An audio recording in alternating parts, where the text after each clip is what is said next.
कि हमसे गलती हुई, मुख्यमंत्री से गलती हुई, मंत्रियों से गलती हुई, कार्यकर्ताओं से भी कुछ गलती हुई। इसी का नतीजा हम लोग भोग रहे हैं कि आज हमारी सरकार नहीं है। लोकसभा चुनाव 2024 का आगाज होने के बाद से छत्तीसगढ़ के सियासी गलियारों में बवाल मचा हुआ है। प्रदेश में सियासी पारा सिर्फ एक शख्स की वजह से गरमाया हुआ है और वो है पूर्व सीएम भूपेश बघेल, जिन्हें इन दिनों सत्ता पक्षी नहीं बल्कि पार्टी के नेता भी कटघरे में खड़ा कर रहे हैं। भूपेश बघेल पर जहां भाजपा नेताओं ने भ्रष्टाचार का आरोप लगाया है, तो दूसरी तरफ पार्टी नेताओं ने भी कई गंभीर आरोप लगाए हैं। वहीं नेता प्रतिपक्ष चरणदास महंत ने विधानसभा चुनाव में कांग्रेस को मिली हार को लेकर सनसनीखेज खुलासा कर दिया है। दरअसल नेता प्रतिपक्ष चरणदास महंत ने मीडिया से बात करते हुए विधानसभा चुनाव में कांग्रेस को मिली हार को लेकर बड़ी बात कही है। महंत ने कहा कि पूर्व सीएम भूपेश बघेल, हमारे मंत्रियों और मुझसे हुई गलतियों के कारण ही हमारी सरकार गिरी। तो वहीं इस दौरान उन्होंने भाजपा सरकार पर निशाना साधते हुए कहा कि अब प्रदेश में भ्रष्टाचार की शुरुआत हो गई है। लोकसभा चुनाव को लेकर चरणदास महंत ने कहा कि कोरबा में विधानसभा चुनाव के बाद से जो कांग्रेस के खिलाफ माहौल बना है वो अभी भी बरकरार है। कांग्रेस के पक्ष में अभी तक माहौल नहीं बन पाया है।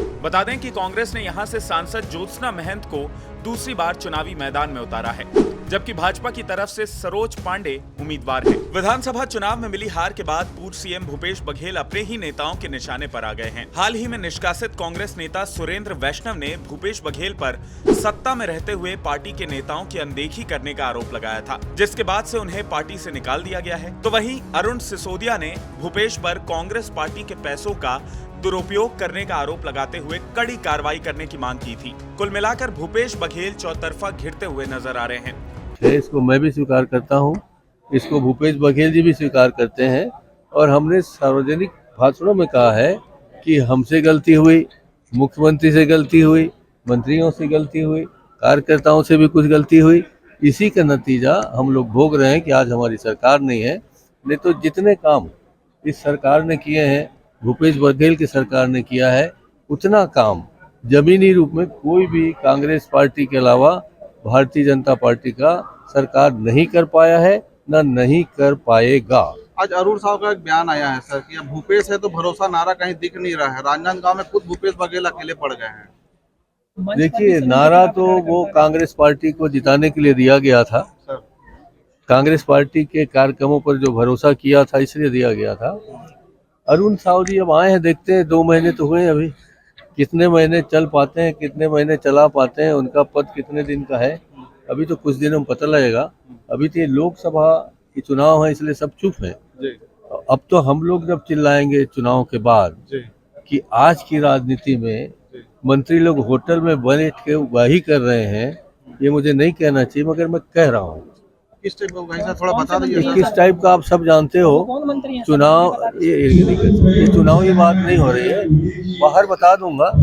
लोग बात जी सर, जिस ढंग से भ्रष्टाचार शुरू हो गया है, जिस ढंग से मुख्यमंत्री बनने से पहले अडानी की कटाई शुरू हो गई है, जिस ढंग से अडानी को लाभ पहुंचाने के लिए और बड़े बड़े जंगल दिए जा रहे हैं, खदानें दिए जा रहे हैं, जिस ढंग से आपने जिंदल को बेवकूफ बना के अपने पार्टी में संलग्न कर लिया है, शामिल कर लिया है। बन सकते हैं, बन सकते हैं। उनकी माँ को तो नहीं कह सकता, उनकी माँ दबाव में गई होगी, मगर जिंदल जैसा बेवकूफ आदमी इस दुनिया में नहीं होना चाहिए। सर बेवकूफ है कि लालची है? बेवकूफ। कोरबा लोकसभा की बात करें सर, 3 दिन आप लगातार कोरिया जिले में कैंप किया है, क्या लग रहा, माहौल क्या है? देखिए, अभी तो माहौल बना नहीं है जी। माहौल तो अभी बनेगा जी। जब ये लोग फॉर्म भर लेंगे उसके बाद। अभी तक ऐसा होता था कि चुनाव की घोषणा होती थी, फार्म भरे जाते थे, फिर माहौल बनाते हैं। माहौल हम लोग बनाएंगे चुनाव में आने के बाद। शुरुआत कर दीजिए सर आज से। ना, अभी तो बाबूजी का कार्यक्रम है। अच्छा कहा है उन्होंने, अगर उनको पता होता कि मेरी धर्म पत्नी ने क्या किया है, वो तो दुर्ग के रहने वाले, उनको तो दिल्ली के बारे में कुछ पता नहीं। मैं यहाँ क्या करता हूँ, मेरी बीवी क्या करती है, हमारे कार्यकर्ता क्या करते हैं, वो तो अभी पूछ पूछ के सीख रही ना। हम लोग तो 44 साल से कर रहे हैं, तो 44 साल को 44 दिन में जानने के लिए बहुत कम होते हैं। देखिए आने वाले दिनों में और क्या कहेगी वो सुनेंगे। चरणदास महंत के इस बयान पर आपकी क्या राय है? कमेंट करके हमें जरूर बताएं। इसके साथ ही इस वीडियो को ज्यादा से ज्यादा लाइक और शेयर करें और IBC 24 के हमारे YouTube चैनल खबर विभाग को जरूर सब्सक्राइब करें। नमस्कार।